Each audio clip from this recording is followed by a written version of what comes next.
otegedde mukwano kati nze nangi bwaki ne bwolaba naffirise Angoliri Pazo, respect. Sina kyakugamba mwana. Ngeza okutuuka ku TikTok batobo banno b'otambula nabo. Ozambe buli lwe kusanga nkubuulirira. Muto wange nkubuulirira. Muwulirize era omugambo bwedda kyoyo by'oyogera togenda. Abantu nyimbye bubi e Dubai sikirabangako. Nyimbye bubi n'abantu bakiŋŋaye lwaki obadde musunguwavu. TikTok yonna ng'ebunyenga bwe nagambye. Joli Hozambe twabadde tugendera mu taxi lugazi kuziika nti namulese. Abaana batambula nabo bato banne nga bali mu kunvuma. Kati nze akola mu nnyonyi nze promota nange bandeese buleesi. Baavunaana ki? Muto wange musango ki muto wange gwe mukulabako?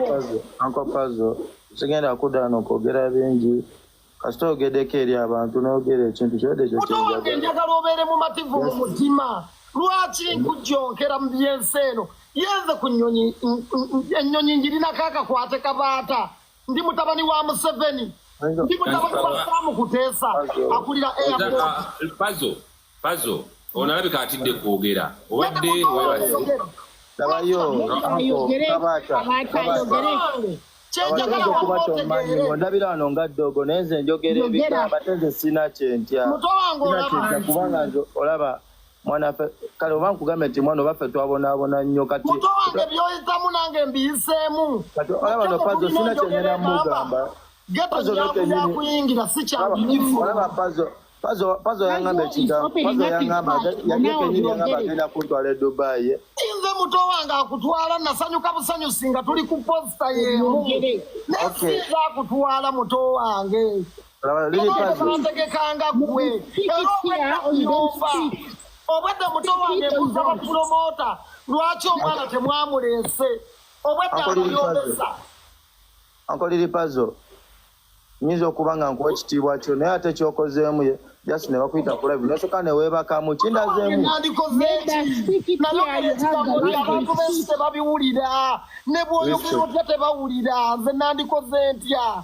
Respect yo mwana nkwa respect. Eno ensi nzibu ne bw'oyogera abantu tebawulira. Nkwa respect yakyo baawanga wenajja kusaba nze ndabyeko banna abafunye amannya nga bato nga yakusangako n'akuvuma n'okuvuma.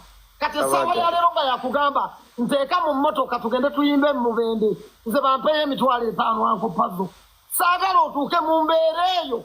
Ekirala weegobeko abavubuka bonna be wali nabo mu ghetto. Okyuke kubanga bagenda kukoseso bali ku TikTok. Buli lw'okulira mu ghetto bw'ofunanga erinnya sooka weegobeko abo. Kubanga kyekizibu muto wange wuliriza ebigambo byange. Bajja kunyiiga bagamba oli mwerabize beegobeeko. Ojje muffe naffe twakulira bwayise. Olokoke okyuke. Nakugamba ghetto nyangu yakuyingira naye si kyangu kya gifuluma.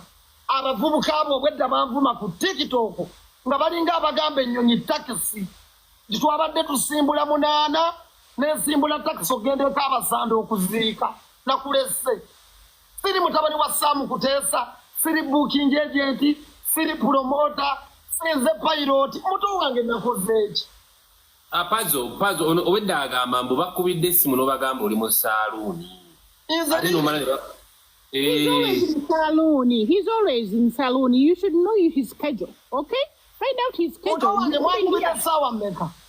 out his schedule.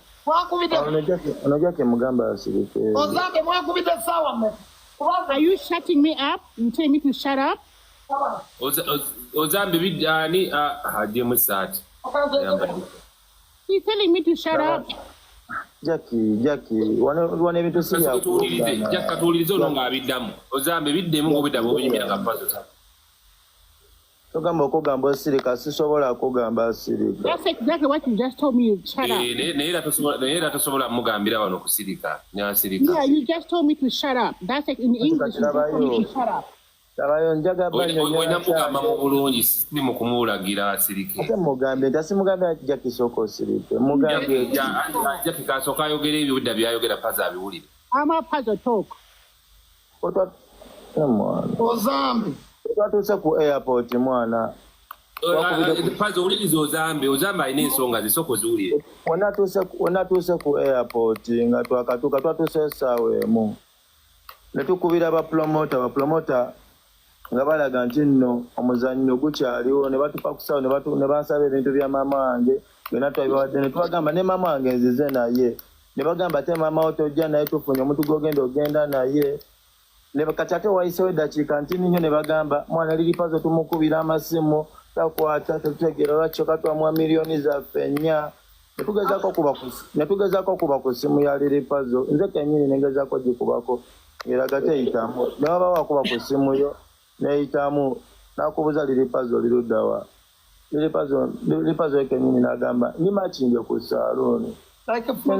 Kano kituufu liri Pazo kati yagenze ku flight nga yabisazizaamu naffe ne twagala okugenda zabadde zakawere bawo ssaawa 4 n'eddakiika nga mmeka ne tulaba liri Pazo nga ataddeyo status nga linnya ennyonyi nga kyagayo weda wali ne neebuuza eno message gye batusindikira nti liri Pazo agenda ku show lwaki bagisindise yo ali ne bakuya ne liri Pazo n'alaga nti nno ogamba nange kyangasizaamu ng'omuntu ne ngamba oba kazannyo oba ki tasobodde kitegeera nze nganze omuntu bapromota ne basindika message balaga liri Pazo tasobodde kujja era naffe tuddeyo ne batugamba netugamba mwana mudde waka liri Pazo tagenda kujja twamuwa ssente zaffe agaanye nenga nze kwakugamba manager wange mwana banino bakyali balaga balina ebazannyo eddandozi wawe batubuzabuza soka tubeerewo wenyonyi yabadde esimbula ssaawa 4 soka tubeerewo paka ennyonyi weekola kiweesimbula ezaweze ssaawa 4 nga woneddakiika nga ssaawa 4 eddakiika nga 3 okaba liri Pazo nga teekawo gundi status yebaginaze nabudazi ne bagamba Hozambe laba mukulu wo ataddeyo status alaga nti ali mu nnyonyi eno gundi yadda moto wange yigensi nze liri Pazo ndi wano Dubai ne balance sinnamufuna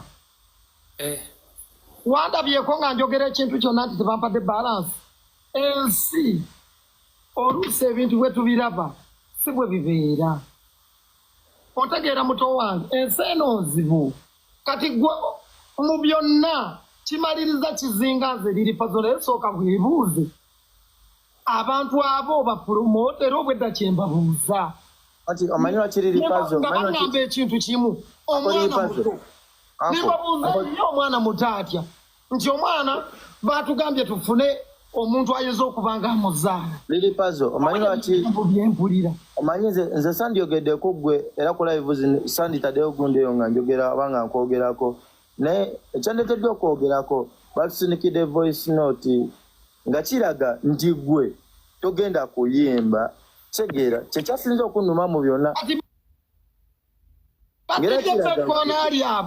ekkoona lyabwe ne baliwetera munzi anti kati kyekyo nze Hozambe sikwata masimu kubanga amasimu gankubirwa n'empunga n'omutwe kabatanze okuva lwe nava mu Kivulu badde maze emyezi 3 seebaka ne baŋŋamba weesonyiwa essimu era abantu ennaku zino bayomba Pazo takwata masimu kwekabaata mwana badde sikyawumula nenamba ne message y'omwana ngirabye ntuuse Dubai nga ntaddeko wifi nembuuza baggaali lwaki mwalese omwana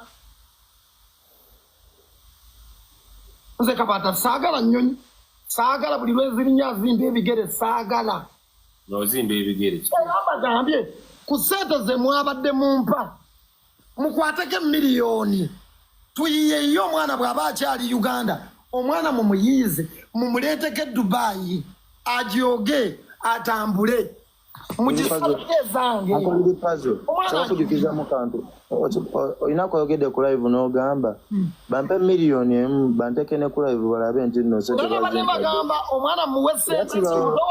banteeka ku live anko liri Pazo live kati kwegamba nze bampe miliyoni eyo emu neme kuyimbira abantu bange benandiyimbiddemu at least miliyoni emu nze nkivemu mbeererawo nkimaye kati ngambe nti kati banguze miliyoni emu okwogera ekintu ekinnuma ku mutima nange kinnuma sigamba nti abo abantu abataano benina Dubai bengenda oyimbira nange kinnuma okuba nga zisobodde kubayimbira kuba nga bo banjagala wano e Uganda sinti buli omu anjagala okuba nti ndi muyimbi wanjagala nnyo ne kati abasasudde tiketi yange kirina okubanga mu byonna byonna Hozambe muto wange nga tubiwumbiridde njagala omanye ekintu kimu nze simanyi bukodyo bw'abapromota bwe bakozesa otegeera Kabaati sibimanyi bintu bye bazannya nze nange mbadde nemedde ewaka nga mbagamba zero balance ne baŋŋamba jangu wano lunnabe tujja kukolako ng'ogenze ku stage bwe ntuuse ku stage ne baŋŋamba lunnabe tunaabira benkya nze engeri ebintu by'ensi gye bitamalamu ne bagamba kale mujja kujja enkya oba tewali ssente sho temubadde abantu beno tebalina na ssente ze bafuna mbivulu tewali nze ne bwe baba tebampadde balance oba temubaddeemu bantu no wabadde wajjudde naye kati Kabaata bw'otunuulira obuntu bwe Dubai kaba bwe kati yafunye ssente mmeka kubanza ssente ze nabasaba nnyingi kati ngaaza omuntu aludde emirimu n'amanyi ebyensi kubanga abavubuka bato be babutegeka we are in the same age omwana yaŋŋambye Pazo bw'otajja mbanzira Uganda Dubai abaagaani nengamba owaayi saagala kubeera accountable omwana akomewo e Uganda abeere nga yeetikkanze nze namulemesa Bulaaya neninnyo ennyonyi mu ngeri eyo naye muto wange kyenjagala omanye va ku bantu b'ensi eno abantu b'ensi eno bali bwe bati bw'oba oguluba n'edduniya kyova olaba bannabitono abasinga bavaako ne babanga abaaguddalu bano baagiwa omuliro muto wange weegendereza abantu bakuwagirira ne bakuwagira Hozambe tumbiiza ne bamala ne bakusuula omwana muto nnyo ankoliri Pazo abantu okubavaako nakyo kiri awo neera n'abantu tolina kwerabira nnyo nti ate be bakuteekayo sikugamba abawagizi be bakamabo Hozambe kubanga abawagizi naye nkugamba gurupu gye nalaba ku ero muka Katonda yadde obaagala otya obwedde abo abavuma ku TikTok tebalina lugendo omulamu tebalina gye bakutwala Hozambe ku kasente kofuna Hozambe oyimbi nze muto wange mmanyi ebyendongo manyi ssente z'okolera kakati gwe eyo eggaali nga bwe nagiraba ogenda kwekulaakulanya ddi nnyoko omuzimbireyo akayumba oŋŋambye tolina kamotoka olowooza abo abantu abangi abo abavuma abantu ku TikTok boolina singa wabeegobako singa Hozambe tolina mmotoka muto wange olina abantu nga 10 ogenzeeko abasanda bakuwadde akantu ku bwe kati konna mukayeekedde mu mmotoka mukalumyerumi owoza baggeto yuuti simanyi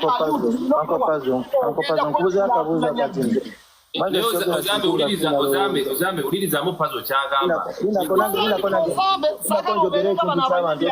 agambye nti no najja n'abantu 10 ulira muto wange byekugamba mwana muto iri Pazo oyinza okundabira ndi mwana muto ng'oyinza okuba bakuwa security ku ero nze bamanyi ndi mugagga essaawa zino olw'ensonga olimba zenina omuntu andaba ku shoyo liri Pazo amanyi ndi mugagga okimanyi ezo sho zibamu abayaaye bangi twala ebyokulabirako ebyengeri bweti liri Pazo wenajja ku shoyo liri Pazo waŋŋambako nti nno watowa security wuuyo muto wange nze ntambula nzekka mu Uganda siriimu nze muto nebwe nnyina sho Kabaata nagenda mu Majesty Shop liri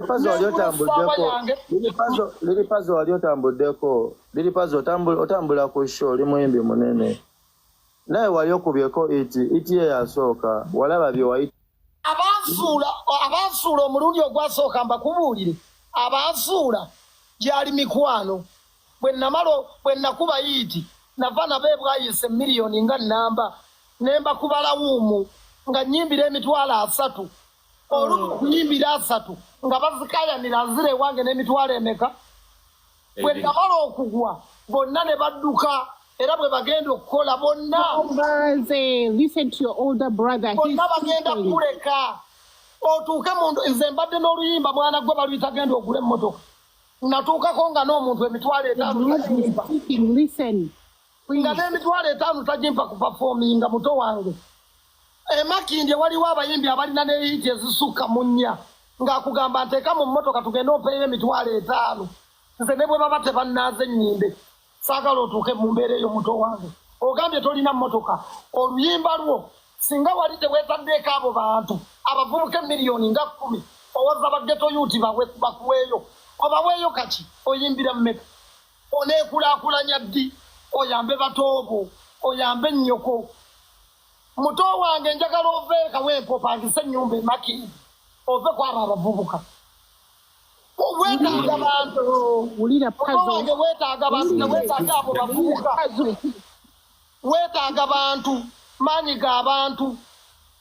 g'abantu wagalabye ku ero teweetaaga muntu n'omu akuvumira ku tikitooko mbu nnyina abantu bange abanvumira ku tikitooko teweetaaga muntu n'omu ku tikitooko mbu simanyi kibumba kya Hozambe simanyi agi wa Hozambe simanyi nankali wa Hozambe weetaaga bantu leero tolinnya ennyonyi naye obwedda ndi e Dubai abantu nga bagamba Hozambe tugenda muleeta ne Jackson Kateere Hozambe tulina omuleeta Hozambe tulina omuleeta abantu bali eno bakulinzi bakukaabirako banenya bapromoters obwedda ndi wano mbiwulira bagamba omwana tumuleete kugundiddako kakati gwe bw'onajja e Dubai onaabeera otya muto wange weegobeeka abantu abakulemesezza oggula emmotoka abo bavubuka be bansuula bagenda kusuula kaaliyayo muto wange bamale badduke oli myaka mito naye osobola n'okuwasa omukazi wo n'obeera nga gw'otambula naye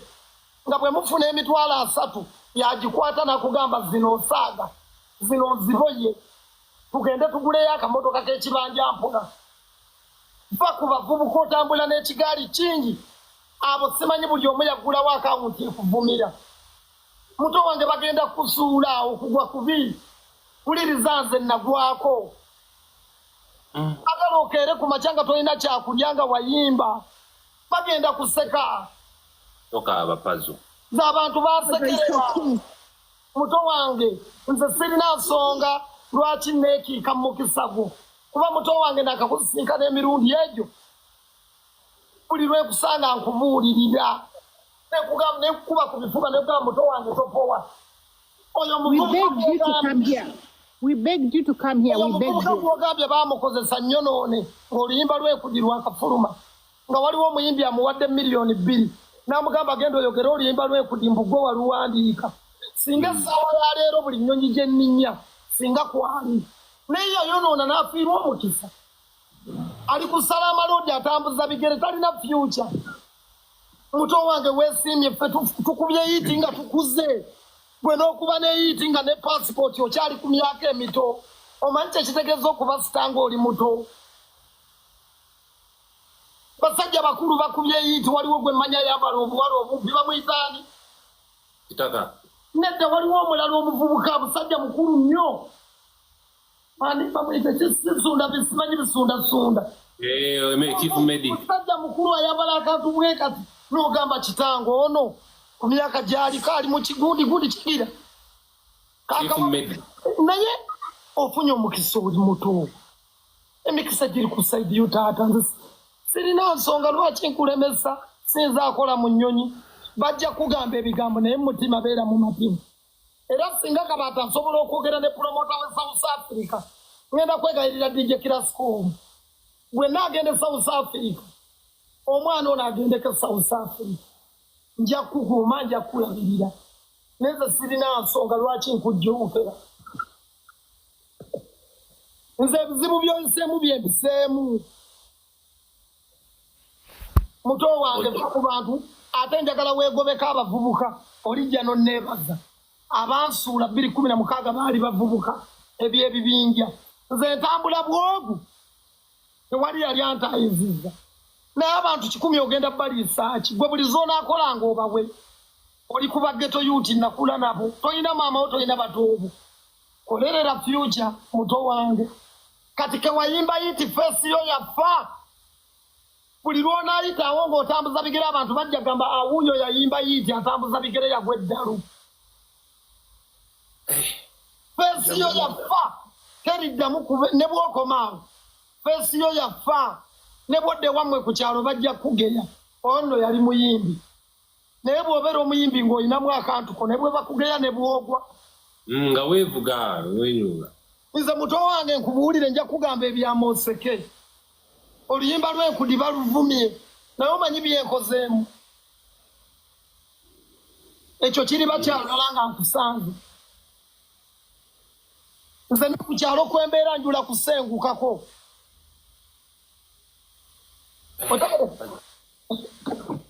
ku luyimba lw'enkudi kozesa kacyansi kaffe kakwate bulungi abo abavubuka bagenda kusuula weetaaga bantu Hozambe teweetaaga bakubi ba kikopo muto wange mpuliriza nga sinneebaka yamba nze nnyinza okuba ndi wankwe abayimbi bambwa naye njagala otwala ebigambo byange ensi eno eruma nnyo ng'olisita tolina ssente ate okuyimba kulinga muzimu bakugamba oyavuwala n'ogamba kanteekeyo akalala kajja kukwata oyavuwala ebintu byo ne bikuggwako oyavuwala abasajja bayimba kadongo kamu batuuza amataka gaabwe ekibuye ku poliisi baavu tebalina namamotoka balinnya booda bidongo biringa nnyanja leero bikuwa enkya bikima kola emikwano. Little, thank you for clearing your name. Thank you for clearing your name. Nze sirina lwaki kulemesa muto wange kulemesa gwe weebuuze yadde bakugamba Pazo mubi wamma nze nkwataganira wane entambula z'ennyonyi ne buukingi. Thank you. Hozambe njagala tuve wano ng'abantu bamusonyiye abantu bamujjajinga nnyo owaza oyo mwana mumanyi kabaata wa bigambo bitono talina bigambo naye mubagamba mbu alina amalala buli muntu amuteekako ekigambo ky'amalala lwaki Hozambe bw'oba oyo era muto wange nze lwe nasooka okumulaba namugamba muto wange Hozambe ejulira tetwasisinkana kuwa ekituo muto wange nekugamba bannamawulire tobaguza interview ziba za bwereere bawe tebazitunda interview nekukwata ku kifuba nengenda taata. It's a discussion. You need to say something. It is a discussion. Muto wange nzikyenkugamba so he needs to say something. Abantu bakwogerera ebintu bingi oli naayogera kino naayogera kino vayo balakeitu obadde okimanyi mwana gwe nti mu Uganda nakigamba nokigamba jole nakusanga mu Uganda olwaleero gwe mwana gwe ali wano gwe teri muntu mu East Africa buli nsi emanyi Oluswayiri etakumanyi era ne bayita mu Uganda omuyimbi abantu ne bagamba nti Hozambe ffenna tusigala n'ogenda naye oli wano olina abavubuka mwana wange kiki Hozambe muto wange kiki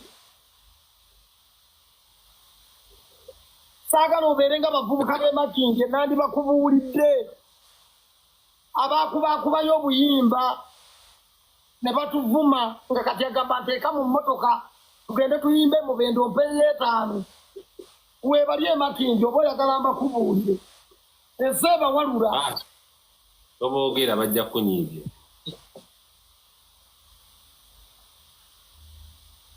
towange biyebyo Hozambe olina chance wano oyogere kati owuli ali awo we begged for him to come up ndiro yabadde ayebase ne tumugjayo mu buliri nine kamaama ne tumugjayo mu buliri ajje ku gwe kati oyogere omulabye nga bayogede kesi ye kati naawe oyogere sina kyengenda kugamba kuba nze kyenabadde njagala nende oyogera liro byayogeddeyo wadde bingi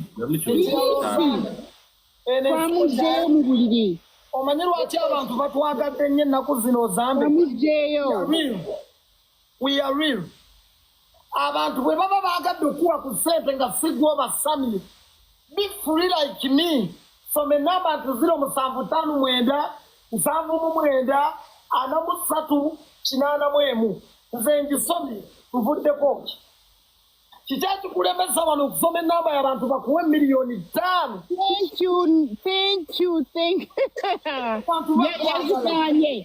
yaziganye yagambe sagala Pazo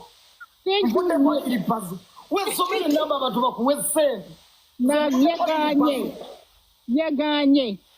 Kati ngenda zikuwa. Lwaki mumukaka? Kati ngenda zikuwa ni. Pazo tugenda zikuwa. Wefunire sente. Tugenda zikuwa ne Kabata. Jatu wama tuwe kusende. Tugenda kuzibawa. Abantu babadde awo mu live ya Kabata nga bagala kuwa sente n'ogaana okuwa essimu ne n'ogaana. Yejjeeko mukulu. Tasiibudde. Kabata nange njagadde okunkomaawo kubanga muto wange tubadde tugezaako okulambika n'abateesa abalala bagende mu maaso kanneebakemu. Papa ki? Kyole Dubai eyonoonese. Etya. Eyonoonese nze Kabata nyimbye nina ennaku. Ndaba omwana omuto yasigadde simanyi lwaki yasigadde.